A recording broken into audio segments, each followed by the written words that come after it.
Oh, hey, it's funny you're here. Growing up in a video store, I had access to the aisles every day. So my way of discovery and relation to movies is different from most people, and that's why I love these Screen Teens episodes, because at its heart, it's about the value of a specific individual's experience. One of my favorites before this involves the absolutely wonderful Alex Steed, so be sure to check that one out. Other people's experience with movies is always interesting to me as I only know my own, and I don't often know much else. For instance, if you ask me still to this day, I don't know what crypto is. If you ask me, I'd probably guess he's the DJ for the Insane Clown Posse. That sounds right to me. Violent J, Shaggy 2 Dope, DJ Crypto. He kind of looks like Eddie, the mascot of Iron Maiden, and Shrek had a baby. You get it, DJ Crypto. One thing I do know is that when something funny happens in your day to day life, you should take note of it and hold on to it, because one moment of levity can sometimes get you through a very dark time. I'll give you an example. My wife and I were in London recently, and we were passing a theater. She looked up, and the marquee read, Miss Doubtfire. And she said, "What do you think Miss Doubtfire in London is like?" And I said without missing a beat, "Hello, from the other side." Now, I don't know how I had Miss Doubtfire on lock, and I'll never know, but it amuses us to this day. Obviously, I'm not a stand-up comedian, but I have friends who have worked in the profession and are very, very accomplished. I have nothing but admiration, and I love the art form. I watch everyone's specials, so I was over the moon to get to talk with this guest. He's incredibly funny and just a solid rad person. In fact, my friend Ian, host of All Fantasy Everything, recorded an episode just after we did this one, and Ian and I were texting about what a fantastic person Geoff is. And I wanted to mention he has a new special coming out this year. I don't know when exactly, but keep your eyes peeled for that as he is so very, very funny. But enough of my blathering. Let's get right into the episode. The guest is stand-up comedian Geoff Tate. The films are those seen on a screen in his teens, and this is VH Us.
Greetings and salutations. This is VHS Presents Screen Teens, where we ask a guest to tell us the things they saw on screens in their teens. I'm your host, Dirk Marshall, and our guest for this episode is comedian Geoff Tate. Welcome. Hey, thanks for having me. I just finished listening to all of your albums, and now you're in my basement, so this worked really well for me. All of them? You spent a whole day? Yeah, I did. Oh my god. I spread it out over 2. Okay, that's good. That's good. Yeah. Yeah. That's nice. Well, I appreciate it. Where'd you listen to them? iTunes, I think. iTunes, okay, yeah, that pays a little bit more than Spotify, A little bit? so Okay. I'll take it. Yeah. Perfect. I first became aware of your comedy through Doug Loves Movies, your numerous appearances there. How many times have you been on that podcast? No idea. So many. Yeah, so many. There's like a subreddit or something that has the list. I remember I saw it. It was several years ago where I became like Doug is the only one who's been on it more than me. Wow. So that's fun.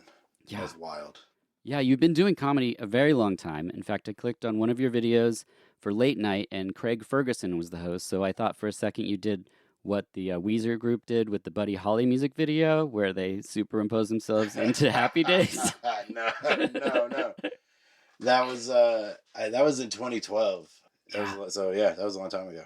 12 years. Fuck. And I'm guessing you didn't start that day, so you've been doing comedy. 21, over 21. Wow. This is my 21st year. It's so cool. One of my favorite things about comedy is listening to two comedians talk because they have a shared experience through the profession. What's that like for you? Because you go from doing small shows like we were talking pre-record, 40 people, to opening for Tom Segura in places where it's, I'm guessing, thousands. Thousands. Yeah, we did the Moda Center in Portland in the beginning of April. Like, so yeah, I mean, he is one of the top. Oh yeah, yeah. Like, there's no, like, there just aren't bigger rooms than the one he's doing now. Hmm. But I mean, yeah, so the situations are different. The scenarios that we're doing our shit is different, but the conversations are the same. Yeah. Just because he sells out a thing and, you know, and then I hang out with guys, like, we all talk about the same stuff. Hmm. And we all, you know, there's touchstones of different, like, wherever you are, you can always, there's always, it doesn't matter how fucking big you get. You gotta have like somebody be like, oh, you ever do that room and whatever. Yeah. Right. You're like, Right. oh yeah, that fucking the owner there is like that, like all that shit is I all, love like, it. we've all done it. Hmm. We just did it at different points, and you know, some of us still have to do it, and some have moved on from it. Like, but we all have those similar touchstones or whatever, like, Yeah. along the way. So we have something in common that is insane. Yes. Like, Yeah.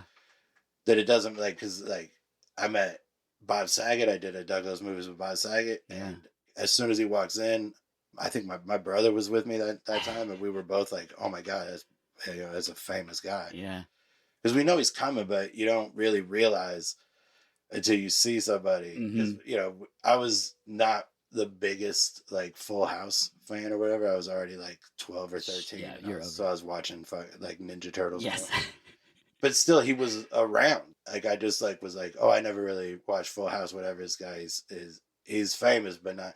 And then as soon as he walks in, it's like, oh yeah, he also did that Funniest Home Videos thing that I Right. did watch that every week. And that's not even his filthy stand-up. Right. And then it took 10 seconds of him being in the room before he was like just wanting, like, it was obvious that he wanted to have I'm gonna go hang out with some comedians. Yes. Tonight. Like, I don't Yes. care about, we're just gonna do comic bullshit stuff. Mhm. And it was so much fun. And that's, you know, that guy was like, he was a legend. Yeah. But yeah, so if they're cool, you can do that. Yes. The ones that aren't just aren't, and you wouldn't want to anyway. Right. They're nice enough to let you know that they don't want to have that conversation, which means technically you shouldn't either. Right. Like, if I don't want to twist some guy's arm into Right. being like, no, we have, like, some guys don't care, and those guys are assholes, and they Yeah. know who they are. Yeah. One other thing before we get to the movies, I normally, the episodes are about a film and the guest has that profession portrayed in the film. So I have to ask, because you've had this experience, most people's 9 to 5, their cubicle is the same shape. And where you do your job, these rooms expand and contract constantly. Do you have to shift gears when you're, say, doing something at Tom's level, this huge venue?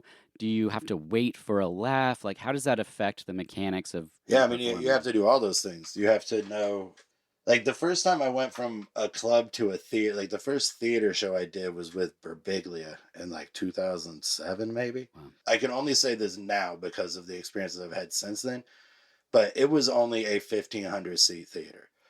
Like, now that is nothing. That is just, that would be the smallest show I would have done with Tom since 2019, and after, he has not done a room that, like, between the tours, we'll do clubs to work out our new stuff. Okay. But 1,500 seats, like, the difference between a 220 seat club and a 1,500 seat theater is an extra beat. And the first time I did it, nobody told me. I didn't know, and I was bombing.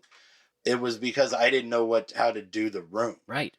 It was, so, like, I would say the joke the same, like, the rhythm and the pacing that I had from clubs was how I did it. So when I didn't, like, when the laugh didn't come right away, I would start talking. Yeah. But then, so when I would talk and then the laugh would happen, and then they would try to stop laughing at the same time as I would try to stop talking, so that they could, because we hadn't, like, as a group, we hadn't finished the previous joke yet. Yeah. I just jumped the gun, and I did that for 30 fucking minutes. Oh my God. And then I came off, and I was like, oh, that something's got to be different. And then the next night we did another one, and I was like, so now I just have to, like, I just launch it out there and hope right? You just gotta kind of hope, because if they don't laugh, you're waiting, and if it doesn't work, then they know. But it just, and it's kind of that, like, so the theaters to the bigger theaters to the arenas, like, it just adds a beat, and the arenas is like an extra, like, that's like 2, maybe 3, whatever that unit of time is. Yeah. The constant that constitutes a beat is like 3 of those in an arena. 1 in a 1,500 seat theater, none in a club. That was I had done stand up for maybe 3 or 4 years when I did that first theater. Mm-hmm. Now it's like I don't really have to think about it. Like my pacing in the room, it just, like, I just kind of have it now. Yeah. It's the room dictates the pace I go at, but I know I have all the gears. Mm-hmm. It's fun. It's such a fun thing to see and to learn the difference. Because that last tour, I was only on one run that had an arena. It was in Denver, and we did that ball arena 2 nights in a row. Tom sold it out 2 nights in a row. Fucking bonkers. But that was the only one. So I knew going in, because of my previous experiences of having to wait for a bigger room, I knew I would have to wait. So the first couple minutes of the first night there was me figuring out how long I had to wait. Now that this tour started, it's so many arenas we've done. Almost every place we go is an arena. Yeah. There's also the whatever's going on in the room during the specific that night. It's a lot of situation people. Might have to change some of the pacing, but that's generally stuff you like. That's why you have to work your way up. Mike's clubs, when you just jump straight to a theater or an arena, like if you're a guy that didn't do stand up but was famous, like if one of those Big Bang Theory guys or whatever wanted to do stand up, yeah, they would do big theaters right away. Yeah. And that would do them such a disservice, as far as, like, we don't even know if you can be good at this, because you don't know how to do this. You haven't learned how to do this in a small room. You don't know how to do this in a big room yet. Like, you could be, like, I know guys that are really good at stand up, but the jump from theaters to arenas, sometimes whatever their style or their specific thing, like, that can't make that jump. Mm-hmm. And so it just happens. And these are people that have done stand up for 10 years or more. Yeah. So when you just come right out and you're like, oh, I'm huge because whatever, like if the guy that was drinking the cranberry juice on the longboard decided to do stand up, right? Like, he's just famous from a thing that's not even that. That's a great example. I mean, I'd maybe go. But lastly, I just want to take the opportunity to pay you a compliment. I think that you are a really great joke writer, and I think your point of view and premises and your tags are just fantastic. I just wanted to say your economy of words with the jokes is very enjoyable. So that's all. I just wanted to I appreciate that. Thank you. Start it off on a positive vibe before we go back in time. JeoffTateComedy.com is where people should go to find you, not JeoffTate.com. That's somebody else. Different guy. Are you ready for your screen teens? Yeah. All right. The year is 1991. 13-year-old Geoff Tate says, "Screw you, double digits, I'm a teen." But was a 13-year-old Geoff Tate snacking on the newly released peanut butter M&Ms while listening to Metallica's Black Album? Or maybe Bonnie Raitt's Luck of the Draw? Terminator 2 rules the box office, followed closely by Robin Hood, Prince of Thieves, Home Alone, and Silence of the Lambs. 1991 is quite a year, as Salsa surpasses Ketchup in sales for the first time ever, but it's not all happy-go-lucky WWF wrestling buddies, as sadly, Dr. Seuss dies, and I wonder if there were foxes on his socks in that box. Oh, for sure. Yeah, there was. But was a newly 13-year-old Geoff Tate eating the newly released McLean burger, where McDonald's replaced the fat with seaweed as a binder? I doubt it. No. Was I didn't know that I did not know why it was called that until right now. Perfect. Was he blasting Nirvana's Nevermind on his Walkman, waiting to see Little Man Tate or Don't Tell Mom the Babysitter's Dead? Only one person knows the answer, and that person is right here. What'd you choose for 1991? All right, well, we already have to change the framing. Oh, no. Because I turned 13 in August of 91 and did not see a movie from then to the end of 91. So I have my list is a movie I saw in the theater when I was 13, which is White Man Can't Jump. It came out in March of 92. Okay. It was the first R-rated movie I ever saw in a theater. Perfect. My mom took me. So I went with my mom. My dad and my brother were doing something else, and my mom was like, my dad did not really like going to the movies. Like, at that point, I think we had gone to see Hoosiers and Fletch in the theater. So apparently 1985 was a big year for him as far as going to the theater was concerned. But the rest of the movies we saw, like Who Framed Roger Rabbit, whatever, some of those we just got dropped off and then we get picked up later. Yep. But this one, they were out of town and my mom wanted to go to the movies, but we didn't even know what was playing. So we just went to the theater and looked at the posters and she picked White Man Can't Jump. She was like, this looks like all the rest didn't look interesting. I definitely knew I wanted to see White Man Can't Jump because the trailer looked funny. Yeah. And it was great. Oh my God. It's still one of my favorite movies. I don't know if it might even just be like part of like the nostalgia part is undeniable, but it's still a good fucking movie. It is a good, and I know people like my best friend has never seen it because he thought it was a basketball movie. And then I was like, it's like a con man movie. It's not really a basketball. It's like, it's as much of, right. It's like being like, oh, I don't want to see The Sting because I don't know anything about horse racing. Right. That is just the machination of the grift. It's about the grift. Yes. That was the first time you ever heard that it was not a basketball movie. It was a grifter movie. Yeah. The poster, it just has them with the basketball. And so it seems like that they're all in on the basketball. Yeah. Have you seen the remake? No. I haven't either. I when it came out, I almost was like about to push play, and then I remembered, I could just watch the first one. Right. So I just watched the original one again. I can't believe I jumped the gun on this because we have to talk about what you're wearing today for this recording. You came specially suited up here. Yeah, I have my gear, my movie gear. Please walk us through what's going on here for those listening. I think it was 96, but when the movie Broken Arrow came out, it's so cool. They made these like giveaway aviator glasses that have Broken Arrow on the lens, the left lens, and I have a pair. It's so cool. And I'm wearing them now. And I have a replica. This company called Dixon Flannels made a replica of a Happy Gilmore flannel. So I got that on. Yes. And I'm wearing Jurassic Park Reebok pumps. I didn't know that there was such a thing as Jurassic Park Reebok. They are so comfortable. They're the most comfortable out-of-the-box shoe I've ever bought. Wow. Reebok pumps. Did they call them Jurassic Box, or they just went with Jurassic pumps? I don't know. The box was a Barbasol can, like a big Barbasol cardboard can. It was the only time I bought a pair of sneakers and wanted to keep the box. Yeah. And I, of course, didn't. When I moved here, it got smashed. Oh, R.I.P. After the arenas, you can probably afford I just buy the box. Just on eBay. See just the box. Somebody is. Yeah, hopefully. I love it, and I appreciate it. Thank you for coming suited up. Also, for each of your years, I will be revealing my guess, what I thought you were into for each of these teenage years. Okay. My guess for this year was Suburban Commando. Oh, man, I've never seen that movie. It was, you should probably know, this might help with the guesses. I wasn't allowed to watch a lot of movies, and I wasn't allowed to watch wrestling. Okay. So a movie that had a wrestler in it, I for sure wasn't going to be allowed to watch. Okay. Well, I'm all locked in on these guesses, unfortunately, but I'll just tell you the premise in case it entices you to want to watch it in the future.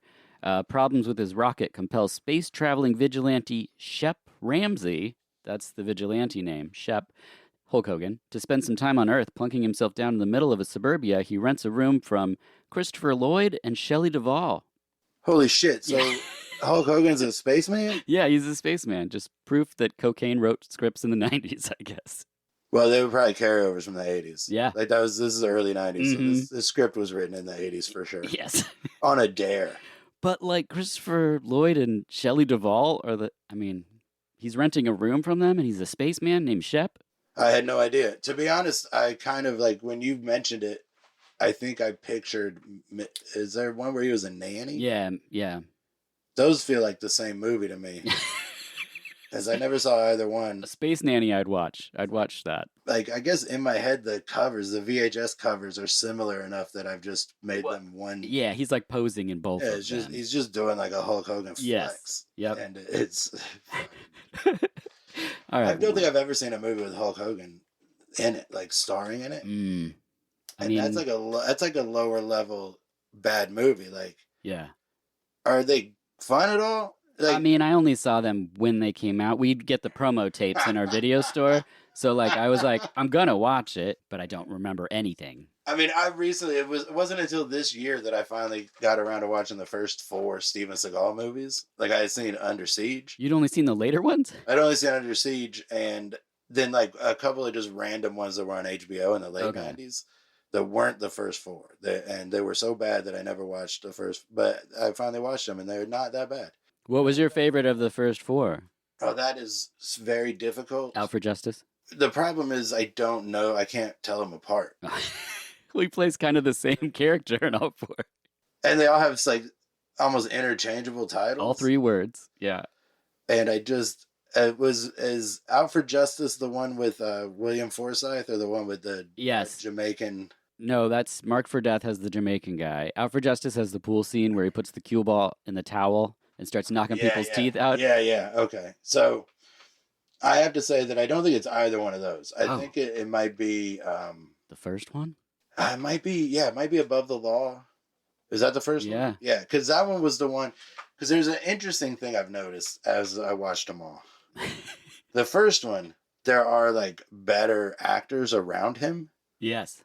But that is the only one where there are better, where like the good actors in the movie are in scenes with him, really. Right. Because the rest of them, it feels like any name.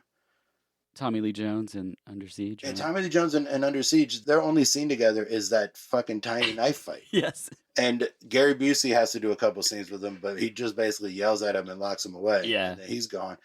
And then the other people that have to be in scenes with him are people you don't know their name. Like, you just don't know who they are. And I think that's because he was an asshole. That's the rumor, Yeah, nobody wanted to be in a movie. Like, even back then. Yeah, even back then. Like the story of how he got into movies was just hilarious. Do you know this story? No. The story goes that there was the 5 or 6 biggest agents in Hollywood were having lunch, and Michael Ovitz was one of them. And Ovitz he was like repping a lot of the big stars at the time. Somebody else at the table said, "I bet that you can't make just some like bad actor." Yeah. A star, and he was like, I'll do you one better. I can make the worst person I know a movie star. And they were like, okay. And Seagal was his Aikido instructor. Wow. So he's like, I can make this guy. This guy is unlikable entirely. And so like his career is based on a Michael Ovitz flex of I can make anyone a star. And then he did. Yeah. Steven Seagal was a big star. By the time Under Siege came out, he was a big star. I saw everything in the theater up until, I mean, not the first 2 because I was younger, but the one where he's Native American. The On Deadly Ground? Yes. Yeah, that might be the one he directed. That's the last one where I was like, I don't think I need to do this anymore. That's the one Michael Caine is in that one. I think so. Yeah. Then there's another one after that where I think Randy Travis is in it. Yeah, of course, yeah. Have you heard Steven Seagal's albums? No, I've heard enough of the songs in the movies where he plays his dumb songs at the end of the movies. Oh, there's one where he does like a fake Jamaican accent. Obviously, it's fake because he's Steven Seagal. But he does that. He does the fake Jamaican accent at the one at the end of with the Jamaican gangs. Yes. And in that album. Yeah. Yeah. In the song, he's like, "Me want the punani" is one of the lyrics. Yeah. That one? Yeah. Mr. Steven Seagal, fly down to Jamaica and say one of the baddest y'all. So them send for Lady Stark, I don't know me raw. You see me? So. Girl, would you really want that night? Me want the body if you make me feel nice. Why? Tell me what you really want all night. Me want the bananas if it make me nice. Me want the body, him want the punani. The horrible Seagal. Also, Steven Seagal runs. He has the funniest run because in the first one. It's in every time he runs. Oh, really? It looks like his arms stop working from the elbow down. Like his wrists just flail about. Yeah, it's a wild choice. It looks like his wrists kind of are moving like if you throw a 5-year-old into a pool and all you've ever done is shown him not in the water but just pantomimed how to dog paddle. That's how his wrist moves. That's true. Like he's like, oh, maybe he thinks he's swimming. Maybe he thinks it helps him go faster. It's the fastest he's moved in any movie, though. Or whatever. There's also another thing, and this is done because we're not even talking about anything on the list. No, we went straight to Steven Seagal. Seagal is a dickhead to everyone in the movies, even through his performance, unless he's talking to or he's acting in a scene with a black actor or an Italian actor. Mm-hmm. And then his whole demeanor shifts, and it seems as if he is seeking their approval, but like the actor's approval of his, not the character. Right. Those scenes never have anything to do with what the movie's going on. Mm-hmm. They have to do with Steven Seagal's desire to be black or Italian, depending on the movie. Yeah. And so that Marked for Death one, or the drug. Yeah, that's that. That's that one. That's the one. Keith David is in that one, and they're together a lot, and it breaks the pattern of nobody else I've recognized will be in a scene with him. And then but watching this, he is very like deferential to Keith David. Not, and it's not the character. It's not his character to that character. It's the guy. It's the Keith David. Yeah. Yeah. Oh man, Steven Seagal. Steven Seagal. Whew. 12 months have passed, and Geoff Tate is 14, and the year is 1992. Batman Returns dominates the box office, followed by Lethal Weapon 3, Sister Act, and Home Alone 2. Beefaroni was all the rage, and Jeffrey Dahmer goes to prison. Those two things not related. But was a 14-year-old Geoff listening to Pantera's vulgar display of power or Sade's Love Deluxe while waiting to get a cup of Joe at the first Dutch Brothers coffee? Perhaps 14-year-old Geoff was snacking on Dunkaroos and watching Rockadoodle. Or maybe 14-year-old Geoff was enjoying the premiere of Dove chocolate bars while being bewildered as Emilio Estevez battles Mick Jagger with a side of Anthony Hopkins and Free Jack. Only one movie can be chosen, so Geoff, what'd you choose for 14? Well, all right, so this is just confusing me because you're saying 1992, so I'm going to just put a 1992 movie in here. We'll get it Okay, set up. perfect. We're going to balance it. So 1992 was Wayne's World. Were you a big SNL fan? Or, because I mean, it was At the inescapable, time, so. I mean, I was a bigger, even then, I was a bigger Kids in the Hall fan. Yeah. But they were on the same night where I lived. My dad was a minister. So Saturday night, I'd get sent to bed at like 10 o'clock or whatever. And then I would stay up and put my headphones into my TV. Nice. And watch Saturday Night Live. And then I had to wait a half hour. And then Kids in the Hall was on somewhere else at 1:30 in the morning. So I would stay up until 2 in the morning and then get up at 7 to go to church. But it was Saturday Night Live started as a way to get me to when Kids in the Hall was on. Mm-hmm. But those years were also those are my favorite years of Saturday Night Live too. The Sandler, Spade, Farley. Yeah. So your dad was a minister and your mom took you to some movies. Where did this love of movies and this wealth of information that you, and I've heard your brother also on Doug Love Movies, where did all that stem from? I think part of it was just, it just seemed like, it was like tantalizing or whatever, because we weren't allowed to see it, but the trailers and posters and such was inescapable. Yeah. The newspaper would come and have the TV guide in it. Mm-hmm. And the last like 6 or 7 pages of that TV guide was an alphabetical list of every movie that was on cable that week with a little synopsis and the first 2 actors' names who were in it. Generally, it was the top 2, but sometimes it wasn't. And that really helped when I started doing Doug Loves Movies, because that meant, because I would read that every week. I wasn't allowed to watch the movies for the most part, but I would read that and I would see things and read like the RoboCop synopsis and be like, someday I'm going to see this. I'm going to see RoboCop as soon as I can. That's why I know enough about movies I've never seen to do the Leonard Maltin game. Mm-hmm. Like that kind of thing. Like, because generally the synopsis, like I would read that. It. Yeah, yeah. And then he would give a little synopsis, and sometimes it would be very similar, and it would click, and then I would just remember the 2 names and whatever. And yeah, so that's where it came from. They're just the best. I mean, movies are the goddamn best. I think the thing that really sold me on it is my next, my shoes. The Jurassic Park was the movie I saw where after that, even like The Matrix, when they were like, oh, you guys see The Matrix? It's got all this cool shit and whatever. It's like, I believe you, because I saw dinosaurs 6 years ago. Yeah, like, exactly. After Jurassic Park was just is like the most incredible movie I've ever seen. Yeah. That's not your next pick, is it? No. Okay. Because we have to talk about Wayne's World. We can't just skip over it, even though most people should know already what it is. It's so interesting hearing about the minutia of that film and how it came to be, and the director, Penelope Spheris, and how she had done these like punk documentaries and then gets tapped to do this movie. She did the movie Dudes, which is one of my favorite movies. I don't know if you've seen that with John Cryer. and Daniel Roebuck, and they're like punk rockers. Flea's in it, and they go on. Daniel Roebuck is a punk. Daniel Roebuck seems too heavy to be a punk rocker.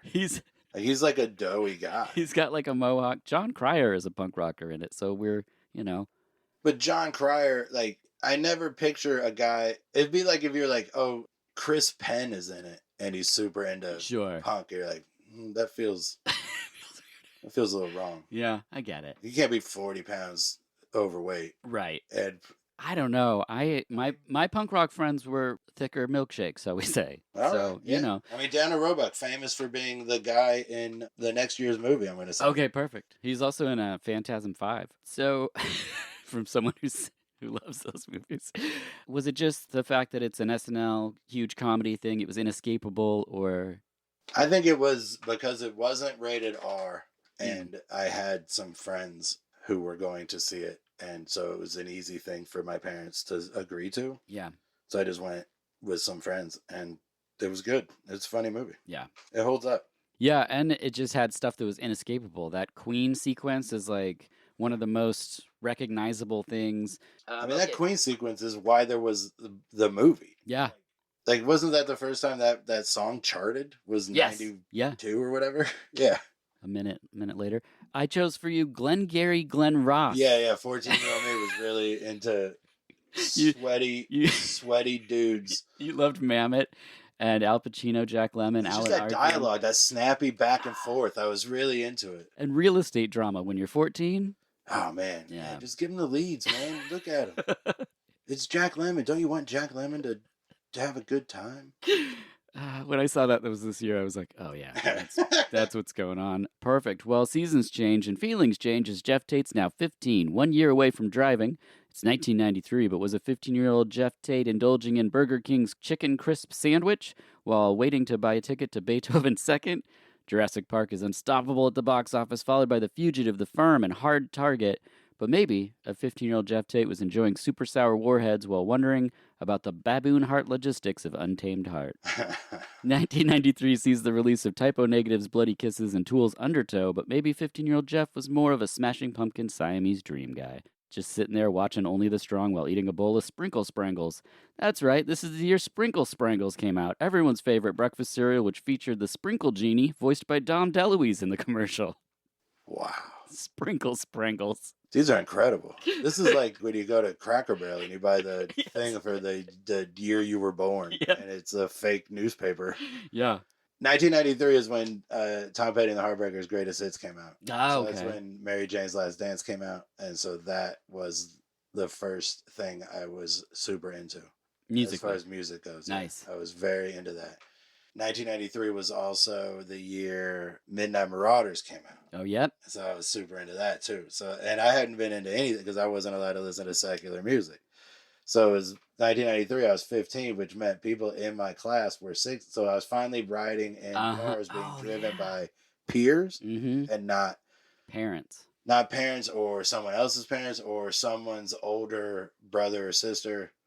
Mm-hmm. So it was finally somebody my age. My group had a car, and that was when I finally started to get into like find stuff I actually liked.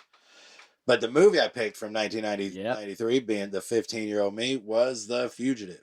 Nice. I probably saw that movie in the theater as many times as I saw Jurassic Park in the theater, which was for a long time. It was the church we went to there was a movie theater, not like across the street, basically. It was a suburb thing, so it was like a lot of parking lots too. One street to cross. And so we would go to the movies on Sunday afternoon because we had to go to the daytime the morning service and the evening service.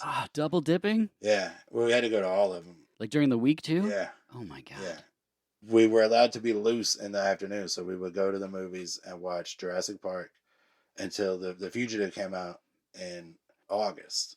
So Jurassic Park was already out, so we had been watching that, twice a month for a couple of months, and then The Fugitive came out, so we just started watching that instead. And it was great. The fucking Fugitive is so good. It's one of the first movies, I think, because I had watched a lot growing up in the video store, but it was a lot of like, stuff that would be like direct to video now. Fugitive was the first time I saw something that was like an action movie where I thought about the acting, because you had Harrison Ford and you have Tommy Lee Jones, and like the way Tommy Lee Jones is like, I don't care when he's like, I didn't do it. You know, it's like, yeah, it's the moment he goes over the waterfall. It's just, that's a good one. That's a banger all around. There's some wild shit. The Fugitive came out in August of 93, and they started production in February of 93.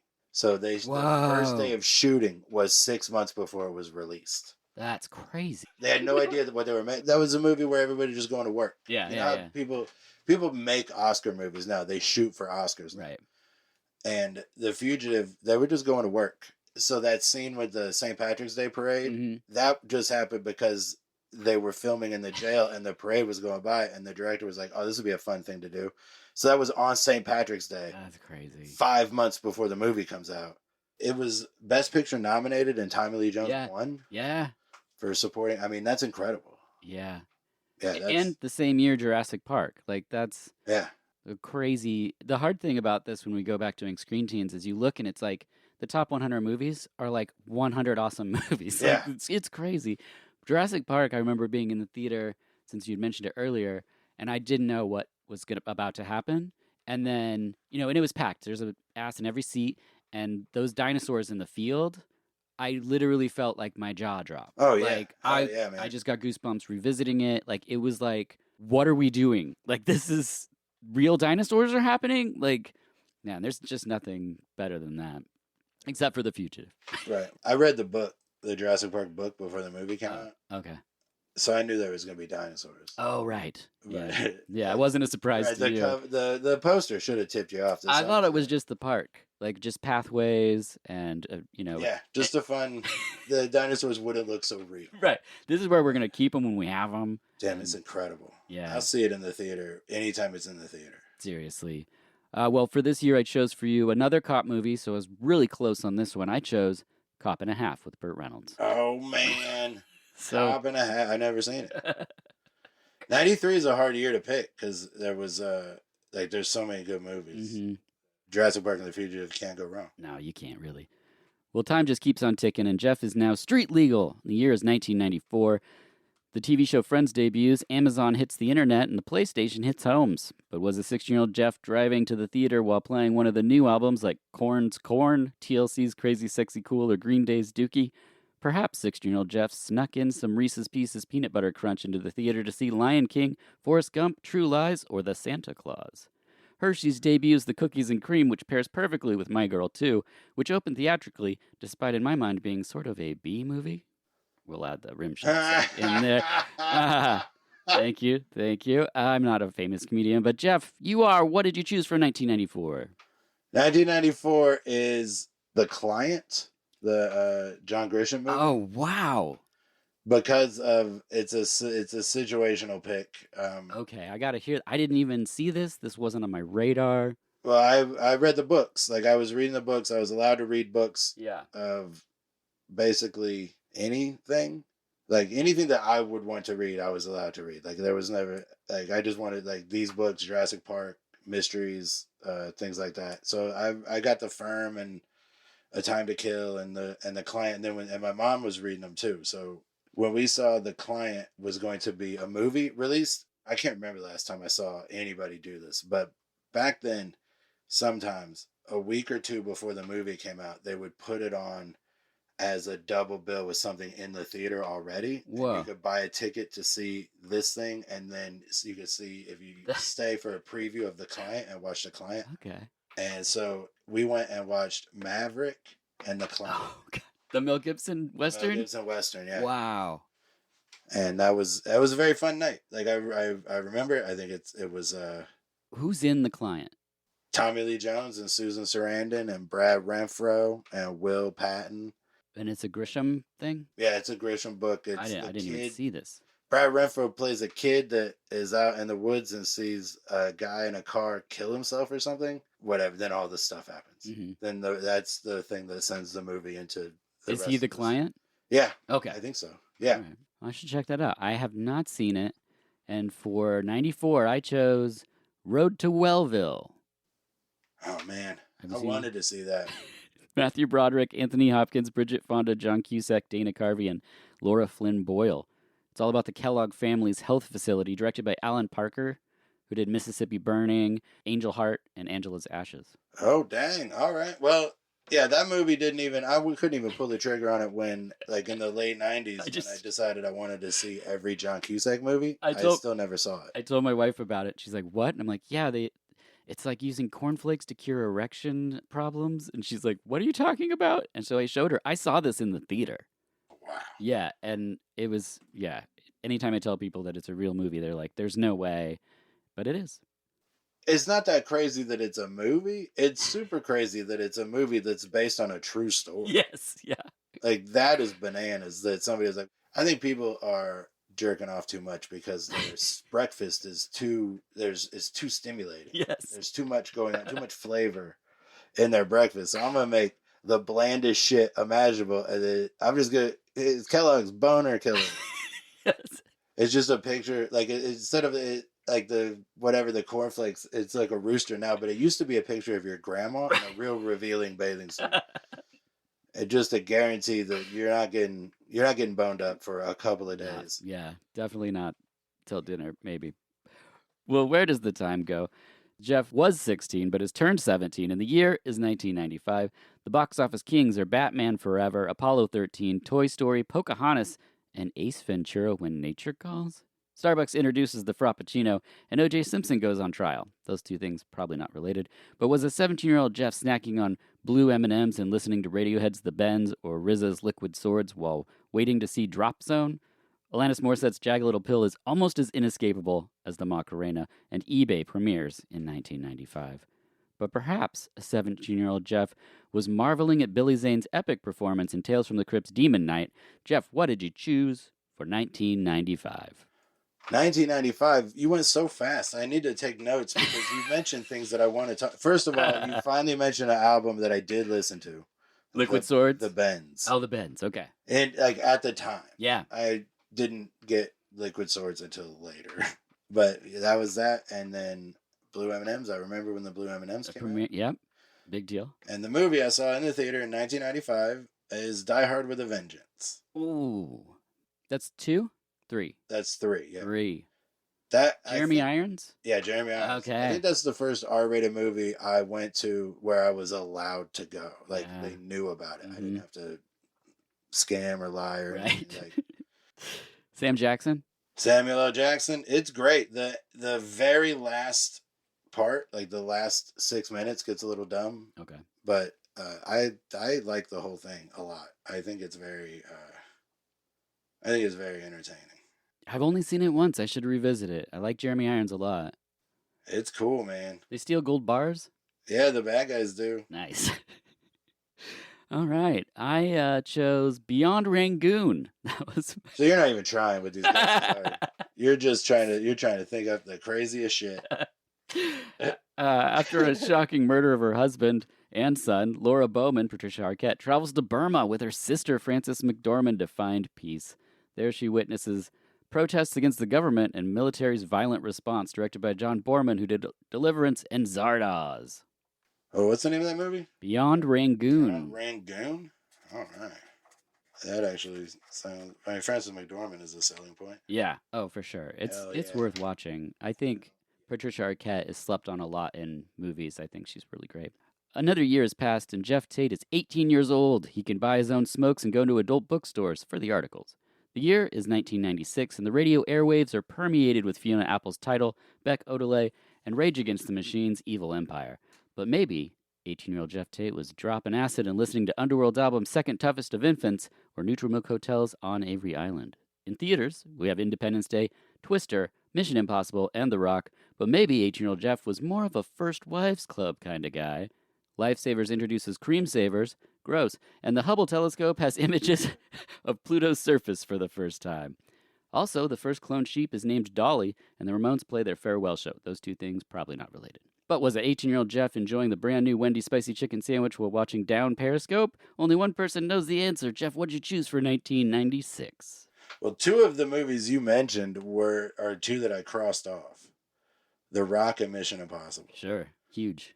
Because, of course, I saw those in the theater. But the movie I want to talk about that I saw in 1996 in the theater is The Phantom. Billy Zane, But Billy Zane. Christy Swanson, Catherine Zeta-Jones, Treat Williams, The Phantom. Okay, I love this because this is a movie that's like maligned amongst comic book movies. So I'm excited for someone to give it a little light here. Well, I don't know what exactly you mean. Comic book fans don't like it, or Comics, people in general. some comics in the 90s, the movies that came out, they don't get the same shine that The now Shadow. they do. Yeah, the Shadow, Spawn, Phantom, whatever. Rocket Man. Yeah, there was a lot. Yeah, Rocketeer. Rocketeer, thank Yeah. you. Rocket Man was the Harland Williams movie. Yeah. Different thing. Well, the thing about the Phantom that really stands out to me Yeah. is in that summer of '96, I was working at an amusement park outside of Cincinnati called Kings Island, and at the time, it and several other amusement parks around the country were owned by Paramount. They built like new rides that were all movies. There was one called Top Gun and an Italian Job one a few years later, but Phantom was a Paramount movie. And so that summer, it was a big deal release for them for some reason. Like they were dumb. Should have been released in February or March or whatever, but instead it was like a big summer. Yeah. And they did like a premiere at a theater in the park. That's where I saw it the first time. Cool. Was like I got off work and then went and watched this movie. And the thing where they have like shows or whatever, regular, whatever. But that day, that night, big, the lights, the carpet, it was a big, I don't know if anybody from the movie was there. I don't think so. Right. I also don't think it was the official premiere. I think it was just something they were doing in the parks because it had like an amusement park kind of vibe to the movie. Oh, yeah. So I'm sure they did the regular one in LA, and then they just had this night at all the parks where they showed this movie. But I got to see it. We gave away the rings. We had rings for people at all the cash registers. Yeah. You could give them away. So, and so yeah, I fucking love that movie. That's rad. I think it's dumb, and I went a long time without watching it, and then I watched it again, and I was concerned, and it was just as dumb and just as fun as when I saw it the first time. It's not good. I'm not here to recommend it. Right. But I'm here to backstop you if you've already seen it and you like it and you're tired of getting shit. I'm here to be like, I got it. Yeah. It's also one of the rare like Billy Zane lead performances on that kind of scale. And I really like Billy Zane. I get a kick out of any performance he gives. So. Oh yeah. He's in something coming up where he's playing Marlon Brando or something. And he looks so much like him. It blows my mind. Yeah, I just kept looking at the pictures and then sending it to people being like, I don't know. I know this exists. Now you do too. Yeah, like, I don't know what I'm gonna do with that information or if that means I'm gonna see the thing, but he was so good in Dead Calm. Yes. Yeah. He wasn't the lead of that, but he was top 3. Considering there's only 3 people in that movie. We would get like so much promotional material in my dad's video store, and so we had like a dollar bin that I've talked about on the podcast where we'd roll up all the posters and just write on it like Dead Calm and put it in this box. And so for $1, people could have. I mean, a lot of the movies you've talked about, I had to re-roll those posters over and over and over until they were so ripped that like we just had to throw them away. But like White Men Can't Jump, we had like, I don't know, 50? What did they think one mom and pop store is going to do with 50 White Men Can't Jump posters? But we had Dead Calm. And so I remember that poster vividly because I was just like a kid rolling up these. Yeah, it's dope. We moved a lot too. So anytime we ended up in a town that had a video store that did that with their posters, that was always so, like I would buy the posters. Yeah. Okay, so for this year, I chose Dunstan Checks In. Yeah, a young boy befriends an orangutan in a hotel starring Jason Alexander, Faye Dunaway, and Rupert Everett. And a monkey. Yeah, I don't know the orangutan's name. I just want to make sure nobody thinks Jason Alexander played the orangutan. No, but there are people that think that, like Sinbad being in a genie movie. So, moving on. Unfortunately, we have reached 1997, and Geoff Tate is 19, the final year of his teens. But was he celebrating with the newly released McFlurry while listening to Prodigy's Fat of the Land or Daft Punk's Homework? Meanwhile, theaters are bloated with fun from Men in Black, Jurassic Park Lost World, Liar Liar, and Face Off. But maybe 19-year-old Geoff was more of a Titanic or Meet Wally Sparks fella.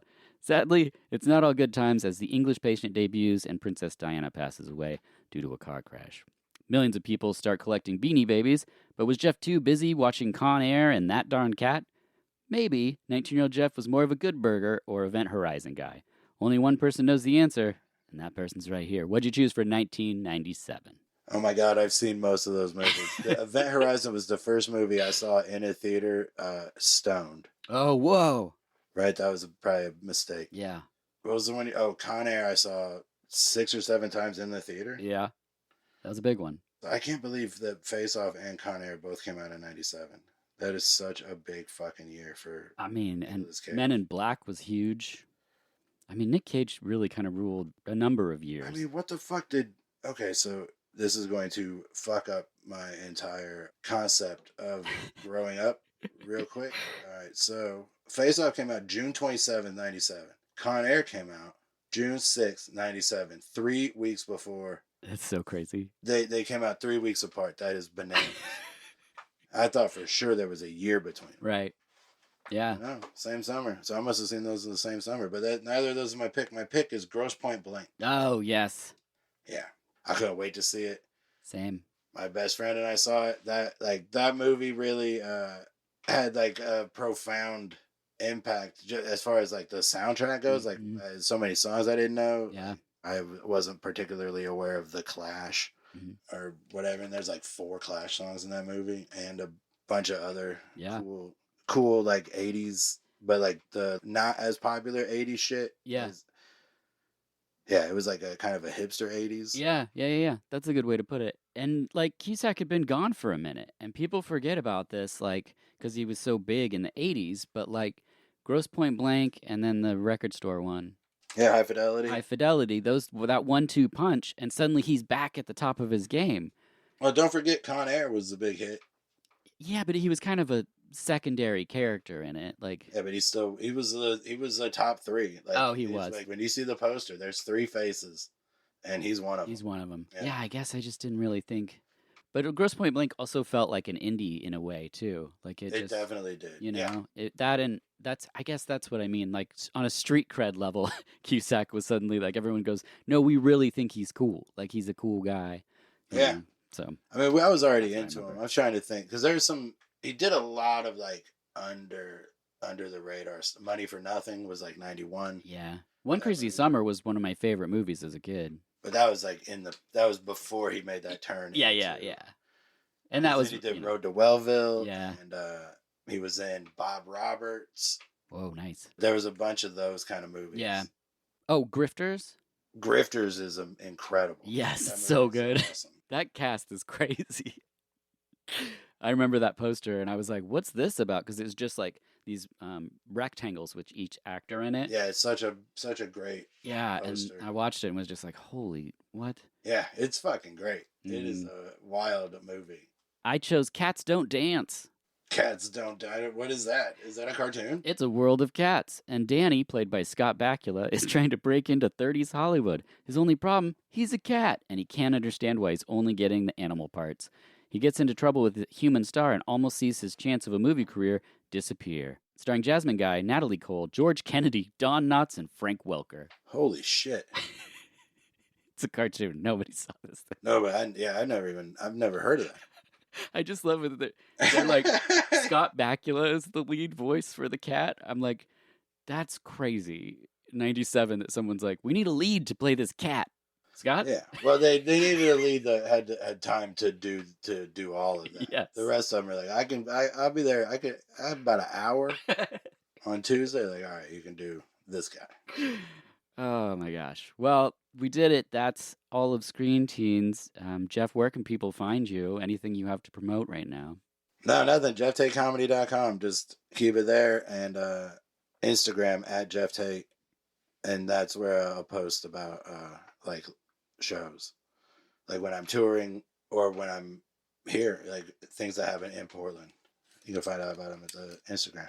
Perfect. And I recommend that people there's all these little joke clips that are on there, which are very enjoyable from different albums and performances that you've done.